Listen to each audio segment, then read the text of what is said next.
दौर जब आता है तो एक बड़ा भारी तूफान लाता है, परिवर्तन लाता है। पिछले 100 साल से एक संगठन राष्ट्रीय स्वयंसेवक संघ जिस तरह से उसकी भूमिका रही है इस देश को कमजोर करने में, इस देश के आंदोलनों को कमजोर करने में, वो किसी से छिपा नहीं है। वो इतिहास न मिटा जा सकता है, न बदला जा सकता है, न फिर से लिखा जा सकता है। वो इतिहास में दर्ज है। आजादी के आंदोलन में भारत छोड़ो आंदोलन का एक बहुत महत्वपूर्ण उसकी भूमिका रही थी। उस वक्त श्यामा प्रसाद मुखर्जी ने कैसे चिट्ठियां लिखी थी अंग्रेजों को और लिखा कि कैसे इस आंदोलन को कमजोर करना है, उसके बारे में अपने सुझाव दिए उन पत्रों के माध्यम से। वो सब इतिहास में दर्ज है। लेकिन संविधान की स्थापना के बाद भी ये संविधान के खिलाफ कैसे षड्यंत्र रचते रहे वो आप लोगों से नहीं छिपा। अभी परसों संघ प्रमुख मोहन भागवत ने जिस तरह की टिप्पणी की कि आजादी 1947 में नहीं मिली थी, अब जाकर मिली है। इससे पहले ये टिप्पणी मंडी की सांसद ने किया, तब वो अभिनेत्री थी, उनको पुरस्कार के रूप में सांसद बना दिया गया। ये इनके मन में संविधान के प्रति जो दुर्भावना है वो आपको बार बार दिखाई देती है। इस पे मैं ज्यादा समय नहीं लूंगा। मैं हमारे वरिष्ठ सहयोगी छत्तीसगढ़ के पूर्व मुख्यमंत्री और हमारे वरिष्ठ नेता भूपेश बघेल साहब से आग्रह करूंगा कि इस पर वो आगे और आपसे वार्ता करें।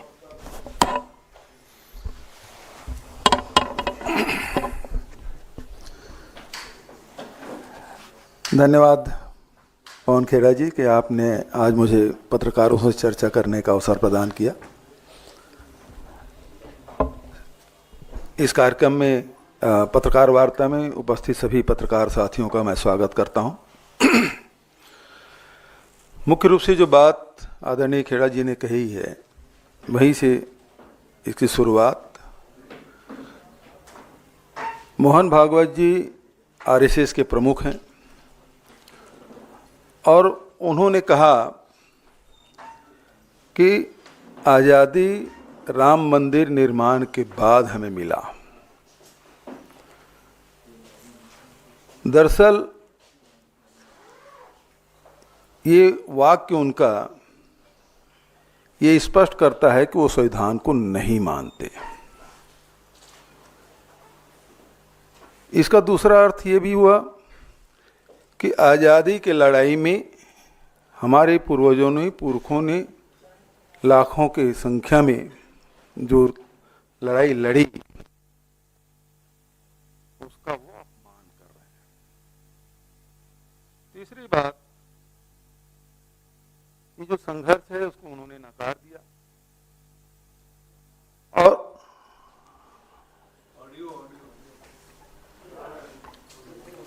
क्या फिर से शुरू करना? नहीं,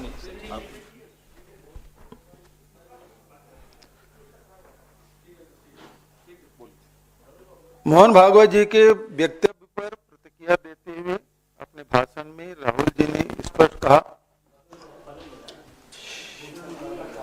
भैया एक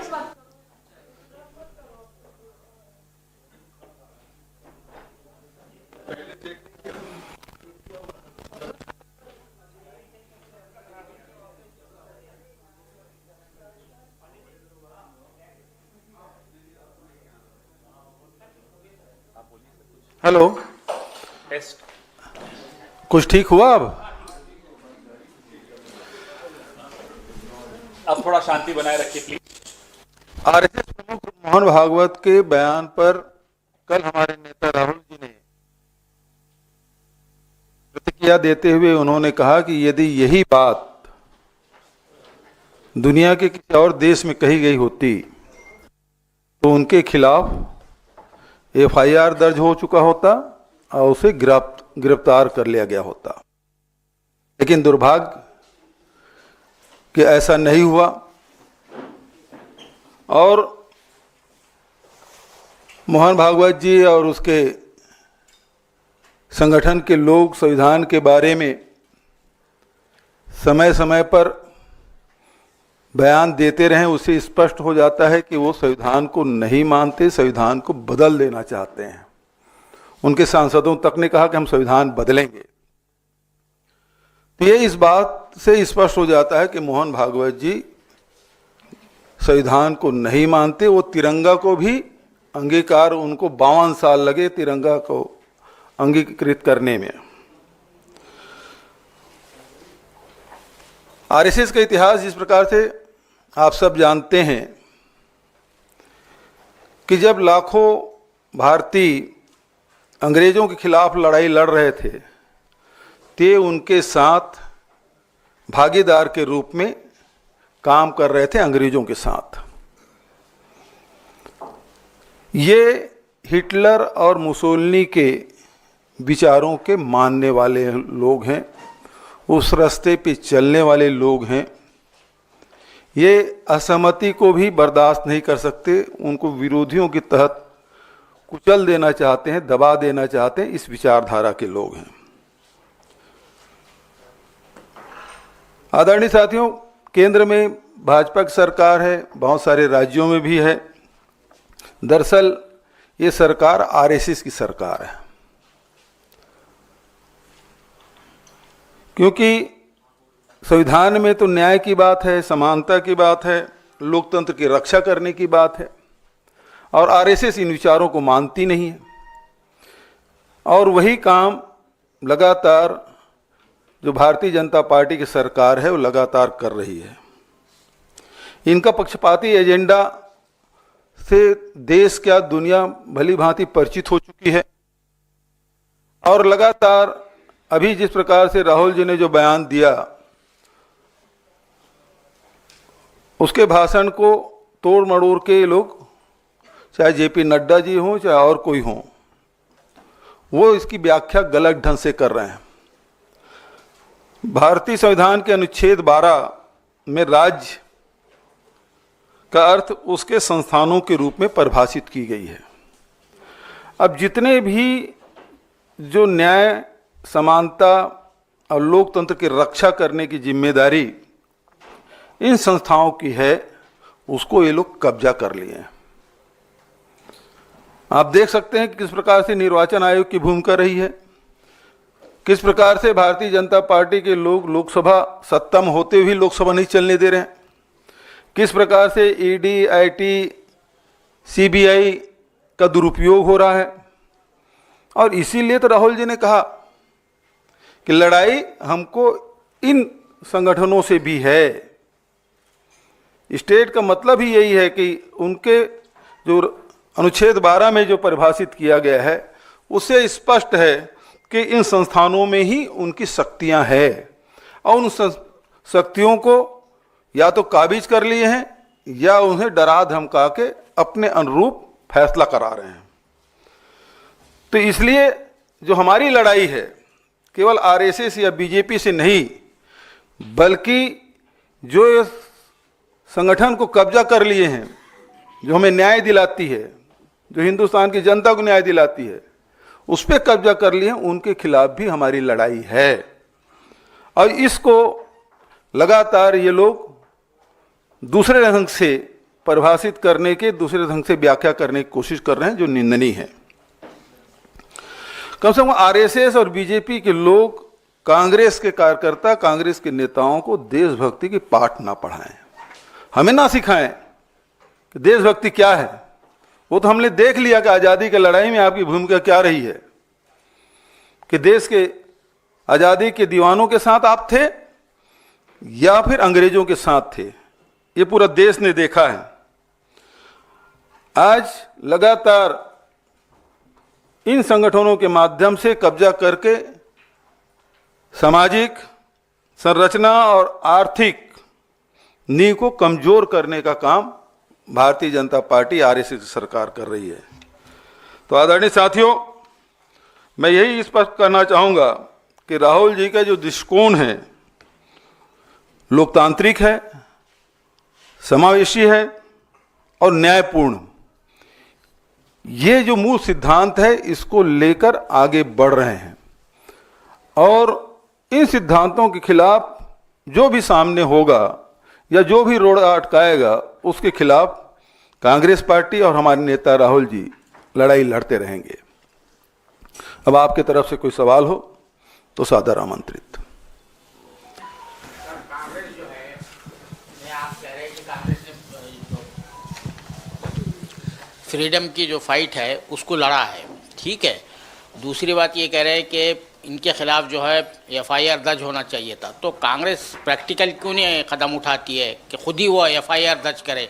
जो वक्तव्य आया है आरएसएस के चीफ का जो है, तो आप खुद क्यों नहीं ये करते हो? क्योंकि आप लोग कह रहे हो कि हमने जो है आज़ादी की लड़ाई लड़ी थी, वी लेड द फाइट, और उसी को जो है तो नकारा जा रहा है। देखिए, आज़ादी की लड़ाई सब ने मिल के लड़ी, उसमें आरएसएस शामिल नहीं था। केवल कांग्रेस पार्टी ने नहीं, बहुत सारे लोगों ने लड़ाई लड़ी, मैंने वो कहा। दूसरी बात यह है कि एफआईआर करने के बाद कौन एफआईआर करेगा? क्या मोहन भागवत के खिलाफ एफआईआर करने की दिल्ली पुलिस की ताकत है? इतना सहज मानते हैं आप? एफआईआर कराने जाने वाले को क्या थाने देवढ़ी तक चढ़ने का भी अवसर मिलेगा?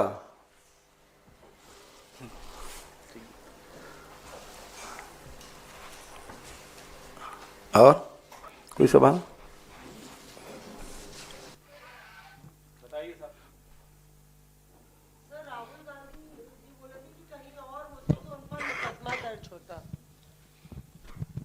राहुल गांधी जी बोले कि वो कहीं और होते तो उन पर मुकदमा दर्ज होता। पर अगर हम लोग देखें कि जिस तरह से जब भी आरएसएस या मोहन भागवत पर प्रतिक्रिया कांग्रेस देती है, जो आपके बाकी घटक दल हैं उनकी अलग राय होती है इस पे। अभी हाल ही में शरद पवार साहब ने आरएसएस की भूरी भूरी प्रशंसा की। आप लोग एक ही अलायंस में हैं और इस तरह से जो बाकी घटक दलों में मतभेद है उसको लेके क्या कांग्रेस अपनी विचारधारा पर चलेगी, भले ही अलायंस का कोई ना कोई मतभेद हो इस पे? देखिए, स्पष्ट कर दूं मैं कि कांग्रेस अपने सिद्धांतों पे समझौता कभी नहीं करेगी। दूसरी बात यह है कि जब आप लड़ाई लड़ते हैं तो सब सहयोगियों के साथ लेते हैं और उसमें एक कॉमन मिनिमम प्रोग्राम बनता है। जहाँ तक शरद पवार जी की जो बात है, जो मैंने सुना, उसमें उन्होंने उसे संगठन क्षमता की बात की, उसकी भूरी पूरी प्रशंसा नहीं की। एक पक्ष के बारे में उन्होंने जो बात कह दी, तो इसका मतलब नहीं कि सब कुछ उन्होंने कह दिया। हालांकि मुझे उसके बयान की सफाई देने की आवश्यकता नहीं है, शरद पवार जी खुद सक्षम है। लेकिन जो मोहन भागवत जी ने कहा कि आज़ादी, असली आज़ादी तो राम मंदिर निर्माण के बाद मिला है, तो ये स्पष्ट है कि जो लाखों लाख भारतीयों ने, हमारे पुरखों ने, पूर्वजों ने जो आज़ादी की लड़ाई लड़ी, उसका ये अपमान है। पवन जी, सामने दो सवाल हैं। एक तो ये कि जो आपने कल बयान दिया था मोहन भागवत जी को लेकर के, आपने कहा था ये बीमार आदमी है, उस पर बीजेपी ने प्रतिक्रिया दी है। उन्होंने कहा है कि कांग्रेस का ही कोई नेता मोहन भागवत जी की इस तरह की भाषा का इस्तेमाल कर सकता है, क्योंकि कांग्रेस में नरसिम्हा राव, सीताराम केसरी, प्रणब मुखर्जी जैसे बुजुर्गों का अपमान किया जाता है। बुजुर्ग है मोहन भागवत, और सोनिया गांधी, राहुल गांधी से यही शिक्षा मिली है पवन खेड़ा को। लाल कृष्ण आडवाणी जी आईसीयू में थे और पूरी भाजपा देखने सारंगी जी को जा रही थी। ये सम्मान दिया इन्होंने आडवाणी जी को। ये बताएंगे हमें बुजुर्गों का सम्मान कैसे किया जाता है। मुरली मनोहर जोशी जी को सिर्फ जन्मदिन के दिन याद करते हैं, वे घर बैठा के रखा हुआ है सबको इन्होंने। वो आडवाणी जी तो अब सोचते हैं कि काश मेरे नाम में वी नहीं होता तो मैं अडानी होता, तो शायद ज्यादा सम्मान मिल जाता। वो एक वी ने उनका पूरा क्या बताया आपको। इसलिए इनको कहिए कि ना केवल मोहन भागवत जी खुद बीमार व्यक्ति हैं, बीमार मानसिकता से ग्रस्त हैं, पूरा का पूरा संघ बीमार संगठन है। ये मुखबिरों का गैंग है और इनका इलाज ये देश करना जानता है। इनका इलाज ये देश पहले भी कर चुका है, आगे भी करेगा। सर, एक और सवाल है। सुप्रीम कोर्ट ने कहा है कि ईडी का काम सिर्फ लोगों को गिरफ्तार करके जेल में डालना है, ऐसा हम बर्दाश्त नहीं करेंगे। एक तरीके से सुप्रीम कोर्ट ने सवाल खड़ा किया ईडी की कार्रवाई। तो जब राहुल गांधी कह रहे हैं कि पूरे स्टेट पे इन्होंने कब्जा किया है, तो क्या गलत कह रहे हैं? अभी आपने बघेल साहब से बोला कि एफआईआर क्यों नहीं कराते। बघेल साहब ने बिल्कुल बढ़िया जवाब दिया और एक उदाहरण बघेल साहब ने दिया कि अगर आप एफआईआर तक नहीं करा सकते उस व्यक्ति के, मोहन भागवत के खिलाफ, तो बताइए स्टेट पे इनका कब्जा है या नहीं है? ईडी स्टेट का एक अंग है और उस अंग पर ना केवल ईडी, सीबीआई, इनकम टैक्स, चुनाव आयोग, यूनिवर्सिटीज में अब वाइस चांसलर्स कैसे बनेंगे, आपने ड्राफ्ट रूल्स देखे होंगे। उन सब पर, तमाम संस्थाओं पर ऐसा कब्जा है कि भूपेश बघेल जो कि पूर्व मुख्यमंत्री है, इतना वरिष्ठ नेता है, वो खुद आपके सामने कह रहा है कि मैं भी एफआईआर नहीं करा सकता मोहन भागवत के खिलाफ। तो राहुल गांधी ने क्या गलत कहा कि स्टेट पे इन्होंने कब्जा कर दिया, और इसी से हमारी लड़ाई है, क्या गलत है? आज माननीय सर्वोच्च न्यायालय ने जो ईडी के लिए कहा, हम उसका स्वागत करते हैं। हम जो इस मंच पर बैठे हैं, हमारे साथ बैठे हैं, ये भुक्तभोगी हैं, इनके कई सहयोगी भुक्तभोगी हैं। कैसे ईडी सिर्फ और सिर्फ विपक्ष के का एड्रेस जानती है, वो प्रफुल्ल पटेल का एड्रेस भूल जाती है, वो तमाम हेमंता बिस्वा शर्मा का एड्रेस भूल जाती है, अजीत पवार का एड्रेस भूल जाती है। हम एड्रेस भेजने को तैयार हैं इन सबका, क्या ईडी जाएगी?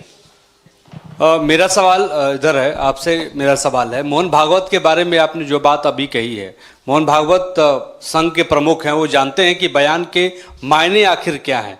उन्होंने अयोध्या टेम्पल की जो बात कही, उसके पीछे आप क्या उनकी मंशा रही होगी? क्या वो किसी बहुसंख्यक समाज को लुभाने की कोशिश कर रहे थे? आपको क्या लगता है? दूसरा सवाल आपसे एक और है कि आपके ही प्रदेश में जो है कवासी लखमा के ऊपर कार्रवाई ईडी ने की है, उनको गिरफ्तार लेकर केस में किया है, इस पर क्या आप सोचते हैं, क्या कहें? पहली बात तो मोहन भागवत जी के बारे में जो सवाल आपने पूछा है, उससे स्पष्ट है कि वो देश की आज़ादी की लड़ाई को मानते ही नहीं। वो अंग्रेजों के पिट्ठू संगठन के प्रमुख हैं, जो आज भी उसी रास्ते पे चल रहे हैं। तो ये वर्तमान पीढ़ी को ये बताना चाहते हैं कि आज़ादी अभी मिली। और दूसरी बात है, जो संविधान आज़ादी 1947 में मिला, 1950 में संविधान बना, इन दोनों चीज़ को वो नकार रहे हैं। इसका मतलब ये है कि देश के इस संविधान के तहत, चाहे वो महिला हो, चाहे मजदूर हो, चाहे अनुसूचित जाति हो, जनजाति हो, पिछड़े वर्ग के लोग हों, चाहे श्रमिक हों, चाहे वो किसान हो, जो इसके तहत जिनको अधिकार मिला हुआ है, उस संविधान को ये नहीं मानते, ये स्पष्ट है। दूसरी बात, जो कवासी लखमा के बारे में 2021-22 की घटना है, ईडी ने कार्रवाई की और 3 साल हो गए, 21-22 करें तो 25 लग गया, 3 साल बाद उसकी गिरफ्तारी हुई। अभी 16 दिसंबर से लेके 20 दिसंबर तक के विधानसभा का सत्र था। अपने विधानसभा क्षेत्र के प्रश्न उन्होंने कवासी लखमा ने पूछ लिया, तारांकित प्रश्न था, और उसमें उन्होंने पूछा, और उसके उत्तर में लिखित उत्तर है, मंत्री जी ने स्वीकार किया कि आचार संहिता के समय, पीडब्ल्यूडी विभाग से संबंधित था, आचार संहिता लगा हुआ था 14-15 मई की बात, बजट में है ही नहीं, किसी विभाग से स्वीकृति नहीं, टेंडर नहीं, और पुल निर्माण शुरू हो गया। और टेंडर तब खुला जिस दिन प्रश्न था। तो भ्रष्टाचार को उजागर उन्होंने किया कि बिना टेंडर के, बिना स्वीकृति के, आचार संहिता के समय वो पुल बन रहा था, एक नहीं 2-2 पुल। इस मामले को कवासी लखमा ने प्रमुखता से उठाया। सरकार दोषी अधिकारियों, ठेकेदारों पे खिलाफ कार्रवाई करने के बजाय 8 दिन के भीतर में ईडी इस कवासी लखमा और उसके परिवार के लोगों के यहाँ छापे डाले। छापे में 1 रुपया भी नहीं मिला कवासी लखमा के यहाँ, 1 रुपया भी, कोई कागजात भी नहीं मिला। वैसे भी वो अनपढ़ हैं, उनके यहाँ कोई कागजात भी नहीं मिला। और उसके बाद उसको गिरफ्तार कर लिया गया। इसलिए गिरफ्तार किया गया कि उन्हें भारतीय जनता पार्टी की सरकार, जो विष्णु देसाई की सुशासन वाली सरकार, उसके भ्रष्टाचार को उन्होंने उजागर किया। और बात यहीं तक नहीं रुकी।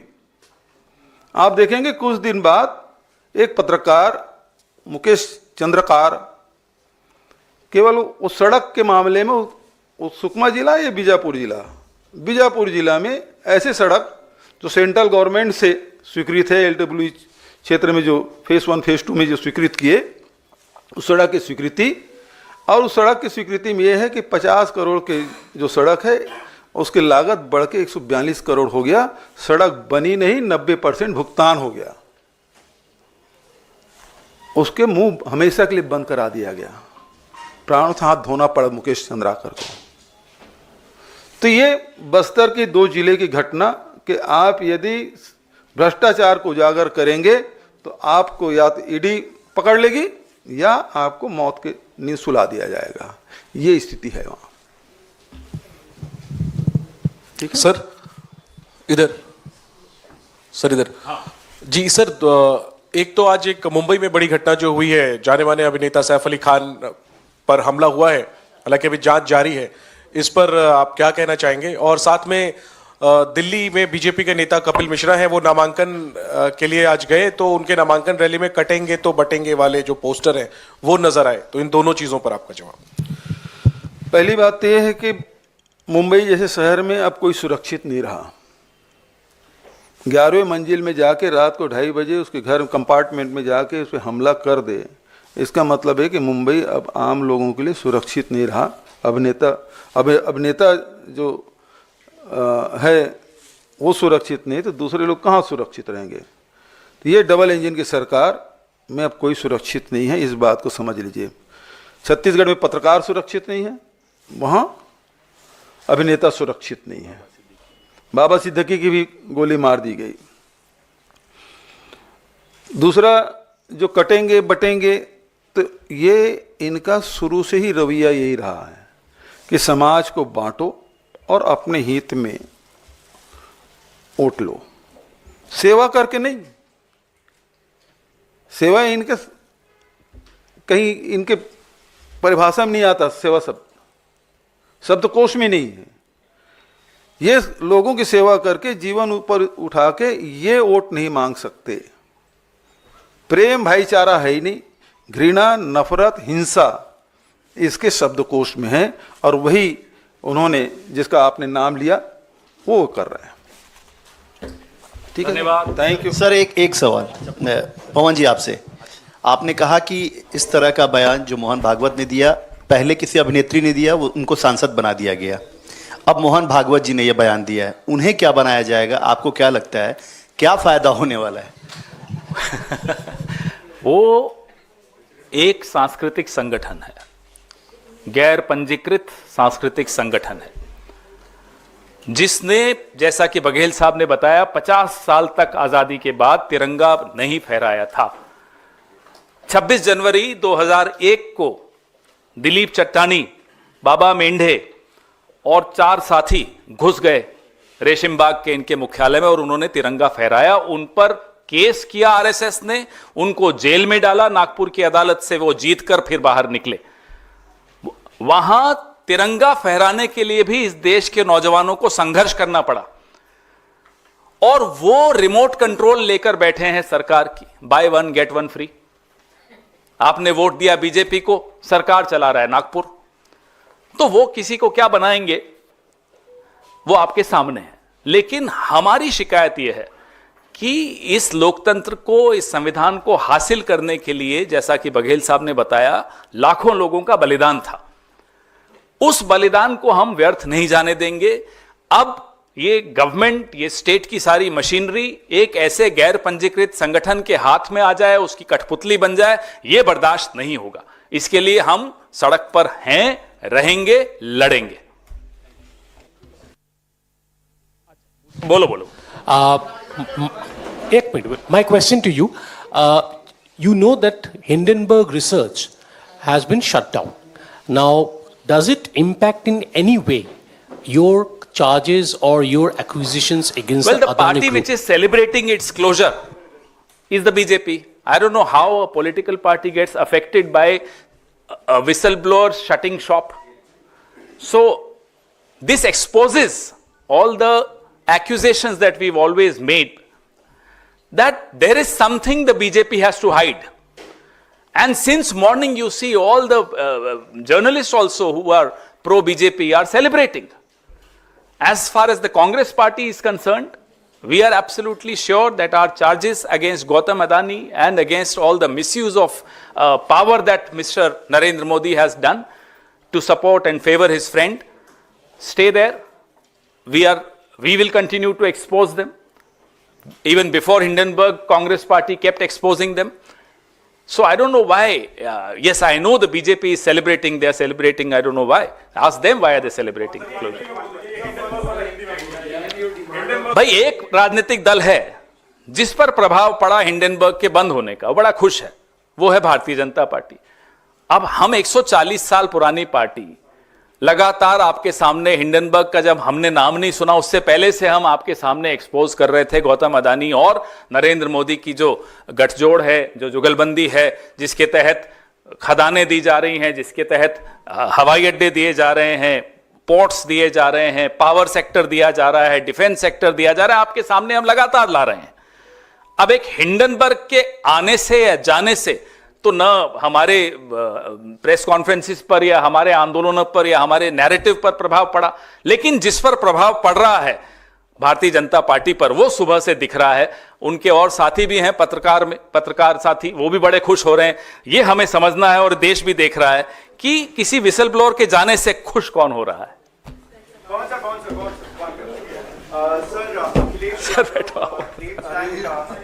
Sir, Akhilesh Yadav claims that the government figures are fake in Mahakumbh and some trains are running empty. Well, I don't know. I haven't seen Mr. Yadav's tweet, and I don't know the details of the data given by the government on Mahakumbh, so I don't want to comment on something which I am not